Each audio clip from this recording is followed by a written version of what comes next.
Well, welcome everybody, and thank you for making time for me today. We are here to talk about the Westman Arts region and the passport program that you put together. So first thing I want to do is just get each of you to introduce yourselves and the town you're from, starting with Jane. Hi, I'm Jane Ireland. I'm the Arts Administrator for the Killarney Turtle Mountain Arts Council in Killarney. All right, Yvonne. I'm Yvonne Sisley, and I am the administrator at ArtsForward in Neepawa. Okay, and Judy.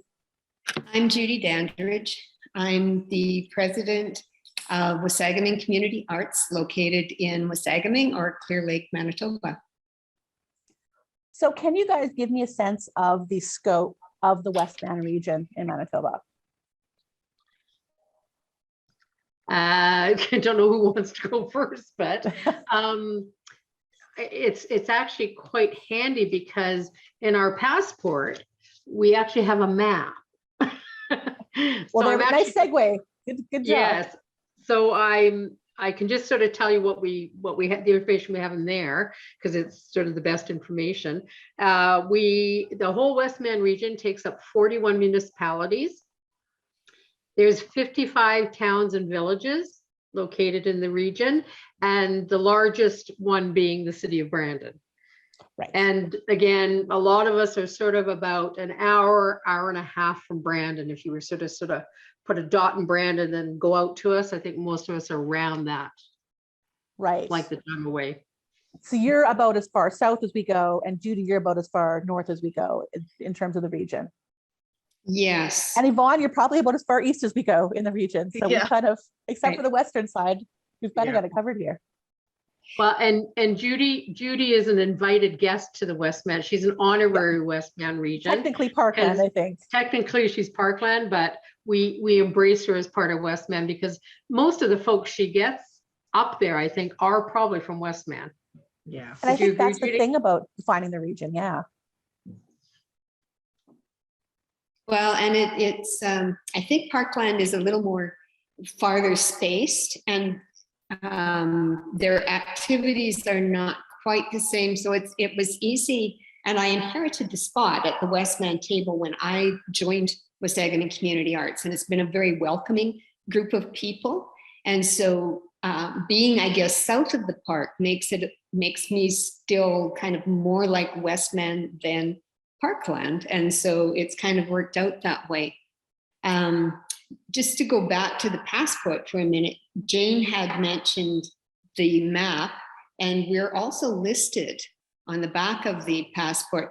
I think the only group that's not on this year is the Sirisan District Arts Council. It is not listed on this year. I know there is interest there and participation from those folks when we do get together to meet and share and collaborate. But this year, they're just not a part of the passport. So let's just talk about the passport for a bit. Sort of where did this originate from? This idea of having the passport for the region. It started in a conversation that Jane and I had. Just, I think it was a random conversation where we thought about how do we get people to realize we're all there and that we all do sort of work together in a sometimes formal, largely informal way. And how do we encourage people to make road trips from one of our small galleries to the next throughout the summertime? And then once that conversation had taken place quite informally, it grew legs and gained space, and Jane did a lot of work with it in the spring to bring it to where we are now. So Jane, you may want to add to what I just said. That's exactly how it started. And at the time when Judy was talking about that, the bells went off in my head because between Verdun and Neepawa and Killarney, we had been involved in a pilot project looking at collaborative communities and how to make art central in all of our communities.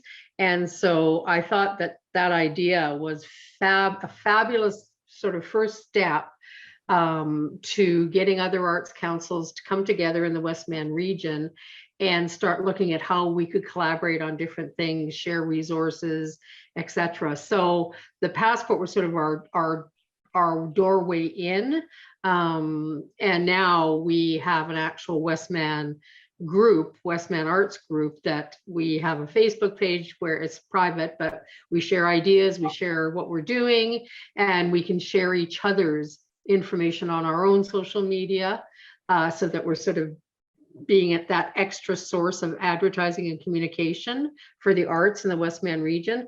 And I mean, we're just looking at how much more we can do to collaborate, because this went so well, and I think we all benefited a lot from this. And so it'd be really neat to see what new things we can come up with. So how, sorry, go ahead. Sorry, just for somebody who's new into the Westman region and new to an arts council, and just this whole finding out who's where and who's doing what. I think we've been having these monthly Zoom meetings, which have been huge, just for information and just the resources as Jane talked about. And this was discussed, of course, at length and figured out at length with these Zoom meetings. And thanks to these two ladies, it has come to fruition, and I think it's going to be fabulous. So, So how is the passport being distributed throughout the area? Yvonne, you take that one on. So what the arts councils have done, most have taken a certain number. Neepawa, for example, we have 100 passports that we have. We have some set up at the gallery to hand out and explain what the passports are about, so people understand what the process is. And then we have some throughout town. Not a lot. We want where the passports are, we would like people to be directed back to ArtsForward so that they get to go through the gallery and see what it is. And then we can direct them on with the passport to other Westman Arts Councils. And I was just saying to these ladies, I had 4 ladies from Brandon show up this morning, and they thought the passports were just amazing, because they did a road trip out to Neepawa to see the gallery and then realized they have a summer of road trips planned now because of the passports. So that was huge. That's an amazing I think that's piece of just it. fabulous. Yeah. I've had a passport on hand. I no longer have one on hand to show on screen here because it was taken off me very quickly. It's in high demand, certainly. I'm assuming one of you has one here. Can you just take me through and show sort of what a person will find inside the passport?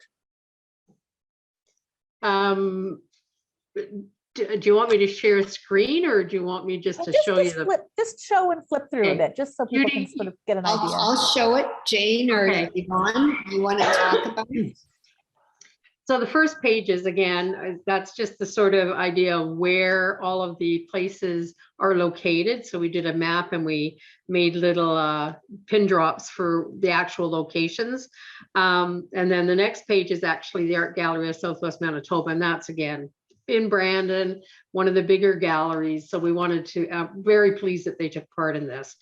The next page, basically we just start in alphabetical order. So each Arts Council submitted their own piece and what they wanted to say and what they wanted to focus on.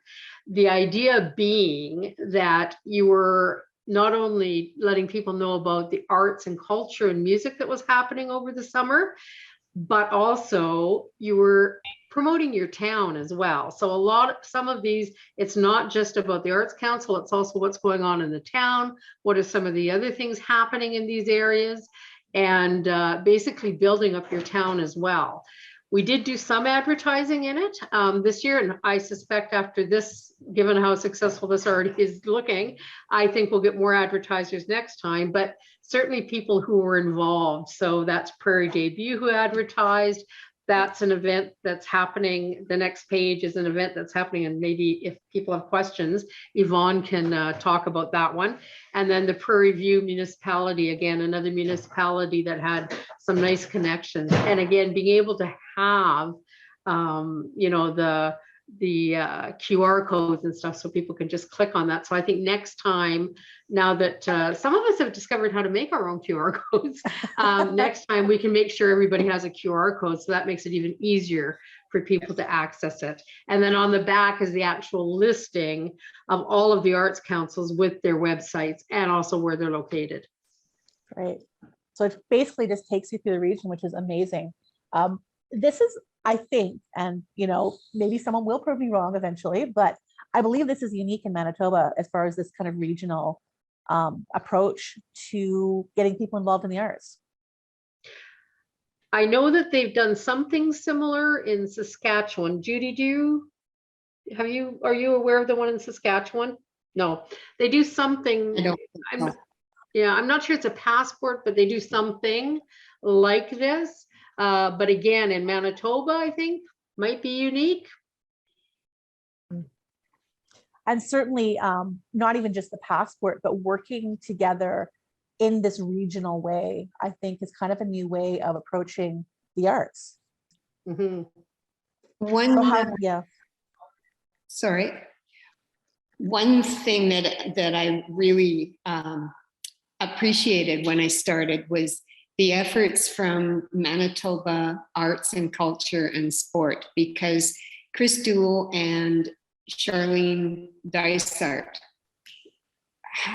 they held meetings for us all about twice a year. And so I think that's where we first were introduced to one another and got started. And so once we knew one another, and they've been great at sharing names and addresses and what have you. So we were then able to take the next steps to connect more often. So they've been extremely supportive.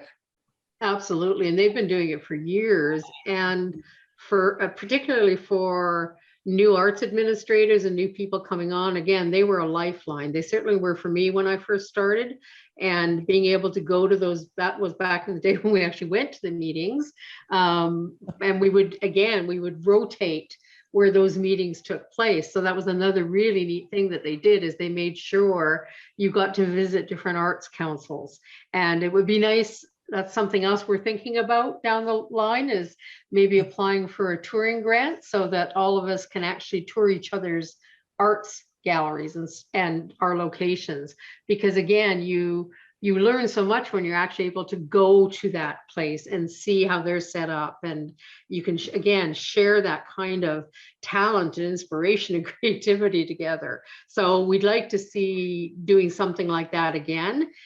And again, I think Chris and Charlene are going to continue to do those meetings, which again will be great, because hopefully we'll start to do exactly like we did before and meet in different places. So what are some of the other kind of projects that you think can come from this regional collaboration? I'll start with Yvonne this time, or just because she hasn't had a chance to speak for a minute.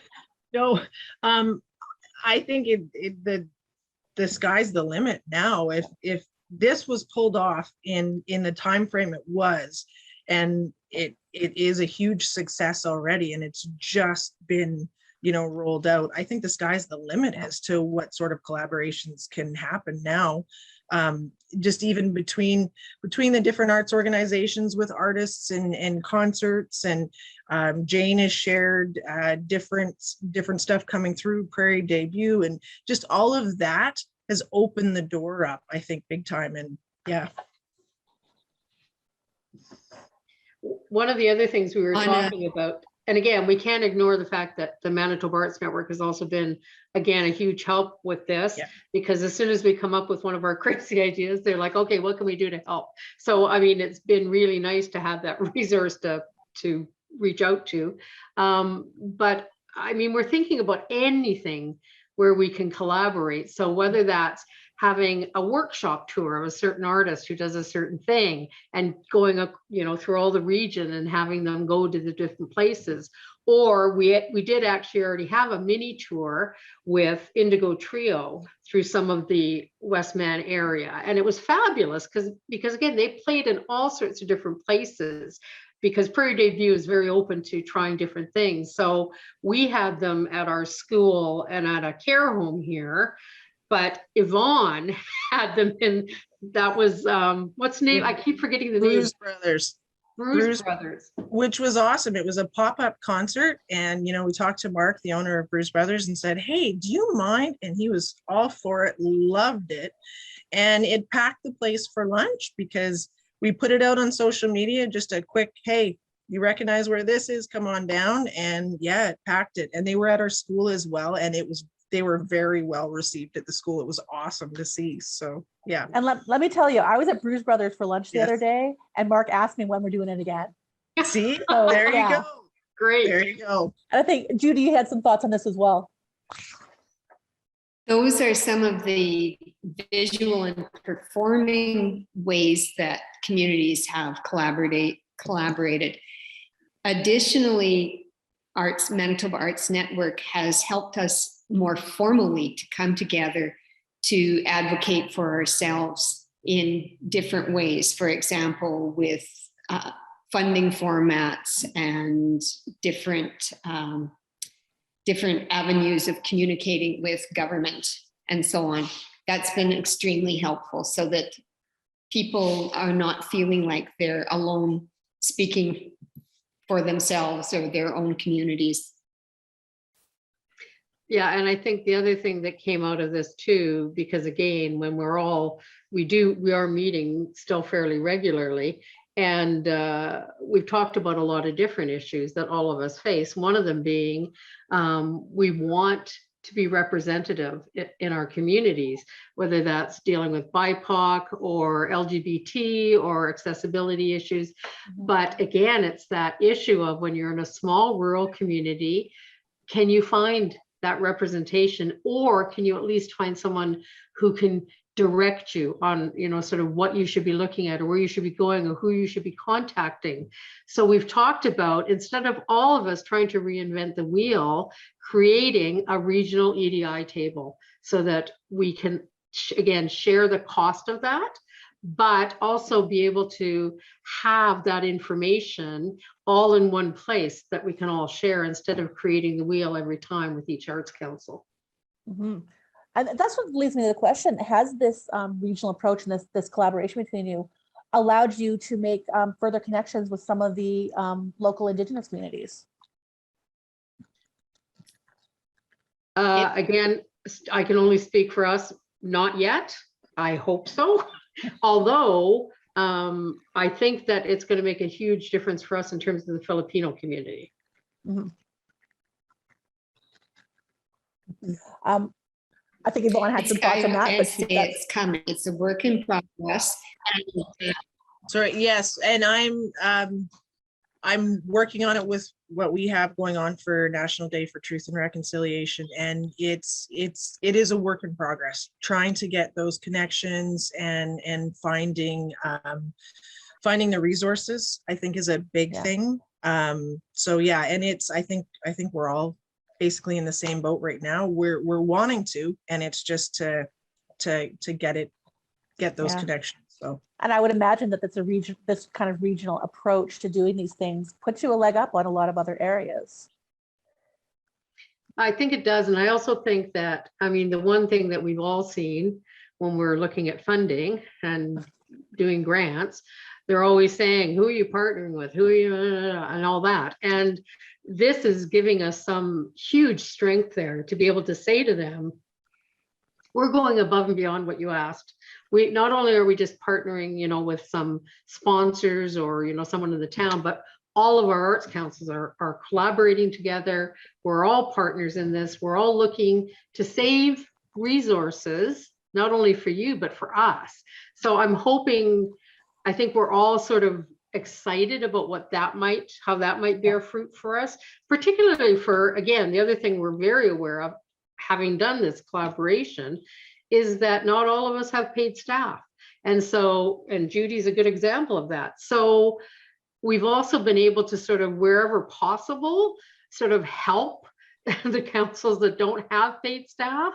And so again, wherever we can do that within our own sort of structures, that's one thing that I'm hoping we sort of continue to do, to be that support and that extra support for those councils that don't get funding for that. Let me follow up on that, and as well something Judy had said earlier about being able, when you connect with each other, when you talk to each other, you give each other support in this funding processes, and basically a collective action when you're dealing with some of these things. Is that something you're finding that you're able to do as a region? We have, we haven't submitted much in terms of application yet, but we have submitted recommendations so that it comes from a voice of a collective of around 10. It's not one council speaking individually, but it's the collected information being provided as feedback. And are you finding, as you discuss these issues, that you're seeing the same things over and over again in your communities? Oh, yes. We've gone to the light side and the dark side now, haven't we? So what are some of these things that maybe that are faced by individual communities that maybe are a bit alleviated by working together? Yvonne, take that one on and we can jump in. What are the things? Sorry, Rrain. I'm kind of going between I know two. I've got all of you at work today, so yeah. Sorry. So what are some of the challenges that you face as an individual community that you're able to see reflected in other communities and maybe alleviate by working together? I would say challenges as an arts organization in a community, funding for one, trying to figure out where to get funding or how to get certain artists in or certain shows in, knowing that you're able to do it fiscally. Other challenges I think all of us are faced after coming out of COVID is how do we get our audience back? There was a lot of discussion around how do we get people back through our doors and how do they feel comfortable? We wanted everybody to feel comfortable coming through the doors. So I think like those are two big things. And we did have a lot of discussion, I think the first couple of meetings after all the guidelines were lifted, as to people were wondering how certain events went at other organizations and what they may possibly have done for one thing that another organization could take on with what they were doing. So I would say those are two big things. I would also say the not repeating work twice. So where an organization has had a successful event, sharing that information and what you did on the event and sort of what you need to be aware of and do. And so that you can just hit the ground running if you want to repeat that event in your area or, you know, dress it up differently. But also in terms of once we can sort of figure out where we want to look for funding, I think again sharing that grant writing and sharing the grant writing process and maybe doing some sort of collaborative grant writing together that we may still all, you know, put in separately, but we've collaborated together on it and they're going to see that we've worked together on it, which again, according to what the funders are always asking us, that I think should put us in a higher position. I certainly think that that's true. And when we look at a region such as Winnipeg, when they want to collaborate, you know, you go down the block and there's your other organization right there. So what kind of challenge does the distance between the communities pose for a region like Westman? Well, we have Zoom now, right? Exactly. Thank goodness. True. That's true. And if you're not able to have a subscription to Zoom, video messenger works extremely well. The whole notion of just being able to email back and forth to send documents. Some people prefer Google Docs. I do have to say though that I really do look forward and am looking forward to times when we can literally be in the same room working on some of those projects together. Yeah, and again, I think we all prefer being in person. It's something that I think we've all been starved for. So I mean, maybe what we also need to do, I haven't even brought this up, but maybe I'll bring it up at our next meeting. Maybe we need to have a Westman region section at Showcase where we, That would be good. yeah, where we work on some specific stuff, since we'll all be there and it's a good time to start doing some of the brainstorming again. Yes. There's certainly a different energy in the room together. Yes. And I haven't, of course, noticed the distance, right? Because as Judy said, we have Zoom, so we're still able to meet. I'm sad I haven't been to the other facilities. So I think the idea of all of us actually getting together, I haven't met most of you so in person, right? So I think all of us getting together and doing something like that would be fabulous. Yeah. Yeah. Certainly, I think a lot of the projects you're working on together involve people going from community to community, whether it's a tour, whether it's a passport. Are there any possibilities for things like joint festivals? Or I think there's an idea, you know, they talked about Fringe the Yellowhead at one point, where it was like a fringe festival, you go from town to town. Are these sort of... Rrain, what a fabulous idea. Yeah. It's I not like mine. that. It's been talked about. So I like not claim credit for that one. But is I that like sort of the the sort idea of of thing that. you might like to try in the future? Yeah. I think Totally that's open. Yeah. And again, the nice thing about that is you have sort of, if you get the structure in place, your first year is always your hardest, right? Right. And so, and that's what we said when we started the passport. We said, okay, this is our first year. We really made sure we didn't go overboard, because trust me, we could have done a lot more on this, but we were very good as a group to sort of go, okay, it's our first year. Let's look, 5 years ahead. It'll be something very different. But for now, this is our first year, step by step. And so I think we're all thinking long-term and setting structures up that can be maintained. And it will be nice to lay the groundwork like what has been laid this year for people in the coming years to be specifically looking for that passport and it become a hot commodity. Exactly. And also sharing it with the other regions, because I know that there is another region that's interested in the passport already. So again, and I think that was part of our sort of vision as well as a group, is that we want to keep it, in the Westman region, because that's manageable for us, but we can share that with the other regions. And again, they're not having to repeat the wheel either. Right. So what does the future of the passport look like? What's on deck you weren't able to implement this year that you kind of just discussed for 2, 3, 4 years down the road? There was so much. Judy? Well, the whole notion of the QR code. If all of us develop a QR code, that will open more doors. We had talked about further opportunities for advertising. If we have other things going on in the community, perhaps this is linked up to the QR code or something else. There are more activities. Like this was a very condensed version. And I guess the other thing is maybe there's nothing wrong with that either.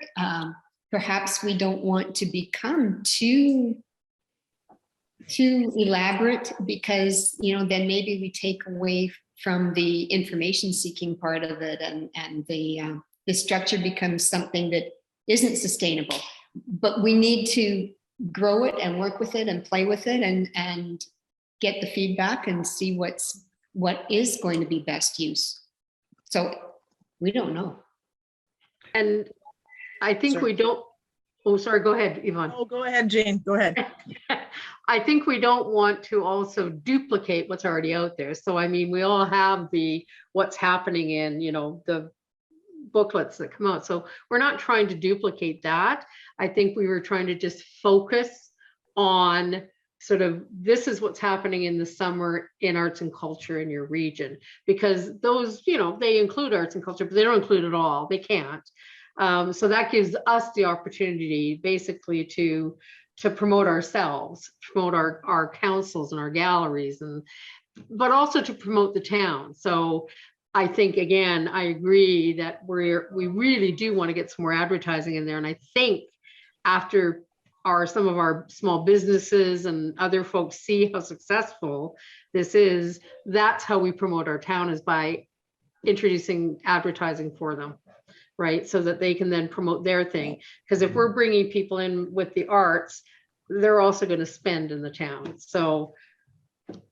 Right. We had also talked about, and we ran out of time, but was having it be a stamp system or some sort of system that at the end of the summer, there's a prize, a huge prize for whoever can go to all of the places and turn that passport in and enter themselves in for this draw, which encourages people just to make sure they get out and about. People love prize draws.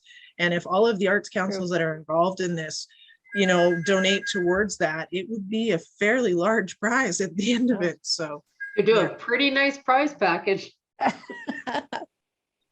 this is set up as a summer passport, like what's going on in the summertime. Because I mean, that's when people travel. Has there been any thought given to doing it any other times of year? Like, you know, over the December passport or something like that? Holy cow, let us just deal with this one first. Allow me to pile more work up. No.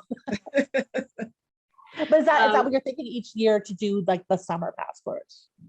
Yeah, I mean, who knows? I mean, sure, that might be a possibility. Some of us have other winter things happening in our communities that, again, maybe aren't covered by some of those other magazines and stuff. So yeah, maybe. But again, I think you're right. I think our idea was to get people to be going to all of the little towns in the region. So not usually a winter activity, but they're more mobile in summer. yeah. And one of the things we actually didn't discuss, because we've sort of been focusing on like the visual and performing arts, is all of you and probably most of the people who are participating also are arts educators. They have classes. So how has the Westman collaboration sort of affected that aspect of your work?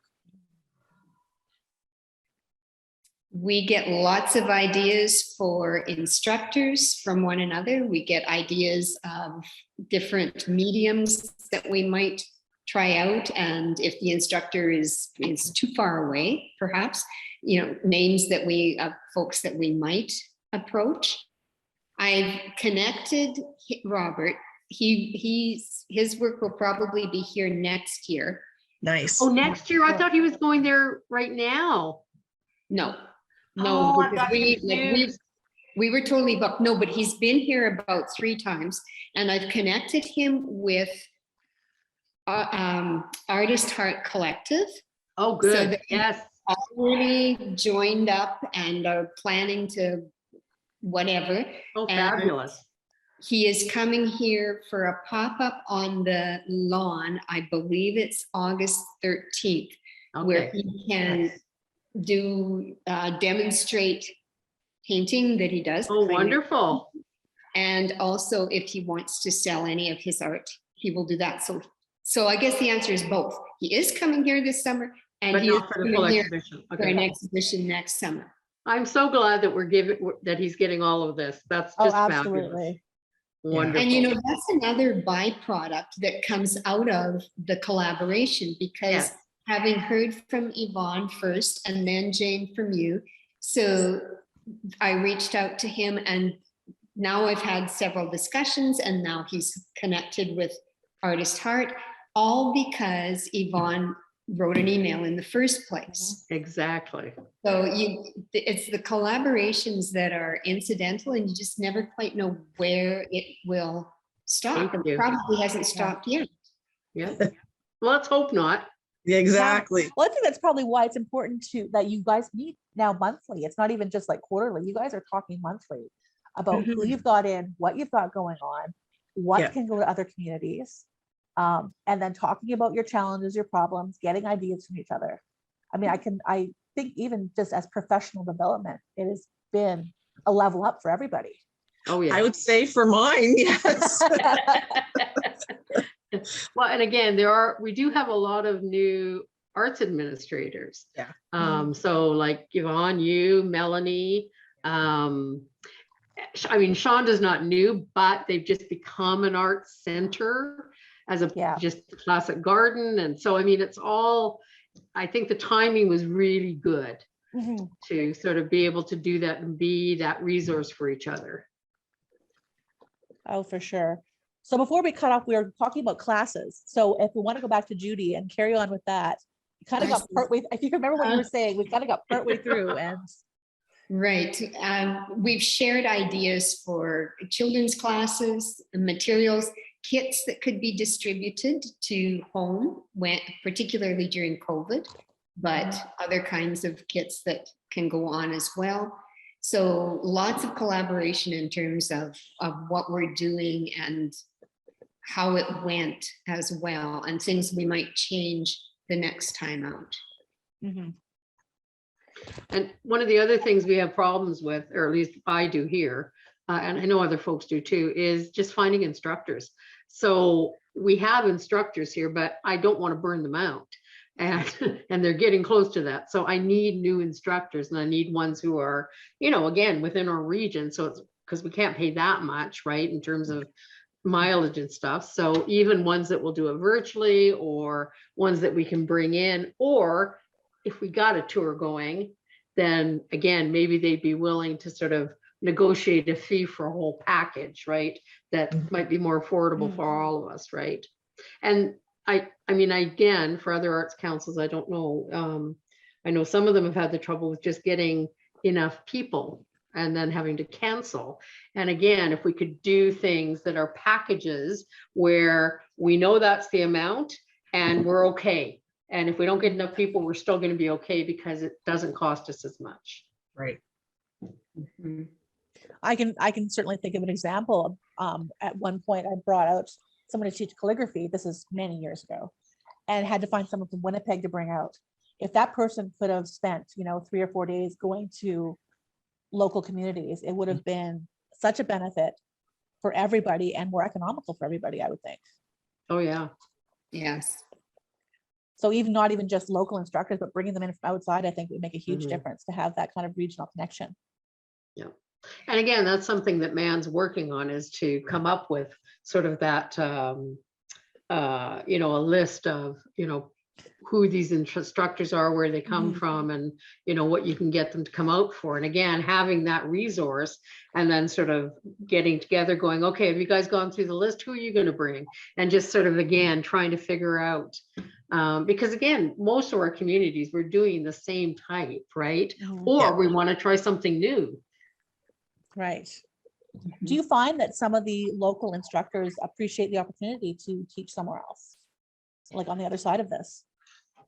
Well, it's funny because I did ask mine if they would be interested in that. And it's sort of half and half. It depends. Some of them are quite comfortable to be here. But I think others would find it really exciting to be going into a new community and doing that. Yeah. Especially have if a maybe that's couple the that would be. profession. Yeah. I find some of the instructors are quite bashful. You know, they are wonderful at what they do, like their own Mhm. artwork, and they're often quite competent instructors, and yet they're quite bashful. And I'm wondering, do you really think somebody wants to learn this, and you really think I have the skills to do that? But it's artists. Artists are like that, I find. Oh. It's crazy. It's like, you mean you want to do an exhibition of my work? My work? Yeah. And you're like, yes. Somebody would look at my work.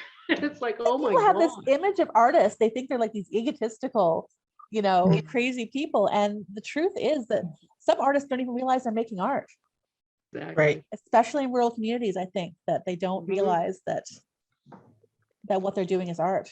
Yep, exactly. In fact, you just touched a nerve with me when you Yeah. said that. I often have heard people say that one of the barriers to rural citizens to seeing good art is that they're so far from the city. And my hackles go up immediately. That there are so many very talented artists in rural Manitoba. It just, yeah, that really strikes us. You should see what came in today just for the exhibit that's going to be up in July. I have two ladies, all their paintings, and then they're polar opposite, but their work rivals anything in any big city's gallery. Yeah. It's unbelievable. So, and I know with those ladies this morning, they were quite surprised at our artisan store because it's all local. They're all people from Neepawa. Mhm. And there is tons of work in there and top-notch work. But yeah, it's almost that perimeter-itis, and they don't think that rural could actually have that talent, which is really unfortunate because there is so much talent. And that's maybe something we also want to do, because part of what we're about is we're about lifting up artists and creating that kind of buzz for them and getting them into other places. And so maybe, maybe what we need to be doing is we also need to be pushing, the button of the AGSM and the WAG and saying, Right. listen, you should think about one exhibition a year that's rural artists. I have AGSM coming when I get back from holidays in 2 weeks. And I'm very happy this exhibit's going to be up because I think it's potential that they will. Well, I would be stunned if they didn't. Yeah. And I would like to see those rural works in a gallery, a main gallery. Yeah. Not a around the corner gallery, because they are really good. They're really good. And I'm glad you mentioned your gift boutique, because that's the other thing. We have quite a robust gift boutique. And again, it's some of the artists are quite humble in terms of wondering whether their work could go. And we had a lady who does some pastels, and she had prints made. The prints she brought in are made into cards, and we're the first place that she ever approached, and she wasn't sure that how it would be received. Oh my goodness, they're gorgeous. And that's another place. I mean, again, thinking of other places to collaborate. I mean, we could all be rotating our artists and our gift shops, right? Again, it could become a sort of a rotating gift shop thing, and we always have one shelf that's just for another council, and we rotate around. Great idea. I like that. Yeah, and that lifts up everybody. Mhm. Right. The artists, the consumers, the regions, the arts councils. Yeah. And here's another idea. We could put in a grant application somewhere so that we can have a digital boutique to which we contribute. That's a good idea. That would be great.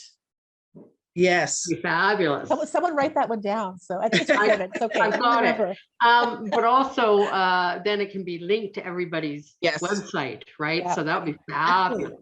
Exactly. And another grant idea is I can't pronounce it, but it's the Inuit traveling van that you all put in for. Yes. So maybe that's what we could do. Maybe we could get a grant to get a van like that. Think big, and we can do rural artists on a tour. Wouldn't that be fab? And especially if you approach it as Westman regional artists, right? As your region. Yep. I can see that happening. Maybe the Canada Council has money for that. All right, another one to write down. Jane, you're on it. Okay. Got it. So what do you think is something you want people to understand about the Westman region, Westman arts, and working together? I'll just go through each of you for sort of some final thoughts on the region and on the passport, on what you're doing.